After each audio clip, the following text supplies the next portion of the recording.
দেশের সৌর বিদ্যুৎ প্রকল্পের বরাদ্দ পেতে সরকারি কর্মকর্তাদের কোটি কোটি টাকা ঘুষের প্রস্তাব। এমন অভিযোগে বিদ্ধ আদানি গোষ্ঠীর চেয়ারম্যান ভারতের ধনকুবের শিল্পপতি গৌতম আদানি।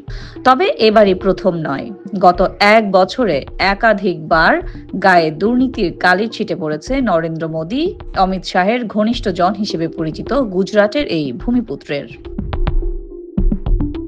গত বছরের ২৪ জানুয়ারি আদানি গোষ্ঠীর বিরুদ্ধে প্রথমবার শেয়ারে জালিয়াতির অভিযোগ আনে আমেরিকার সংস্থা হিডেনবার্গ রিসার্চ। এ নিয়ে একটি রিপোর্ট প্রকাশ করে তারা। সেখানে গৌতম আদানির বিরুদ্ধে বিভিন্ন কোম্পানির শেয়ার দর ফুলিয়ে ফাঁপিয়ে দেখানোর কথা উল্লেখ করেছিল সংস্থাটি। হিডেনবার্গ রিসার্চের ওই রিপোর্ট প্রকাশ্যে আসতেই হু হু করে পড়তে থাকে আদানির যাবতীয় সংস্থার শেয়ারের দাম। মুহূর্তে শেয়ার বাজার থেকে উড়ে যায় তাদের ১০,০০০ কোটি টাকা।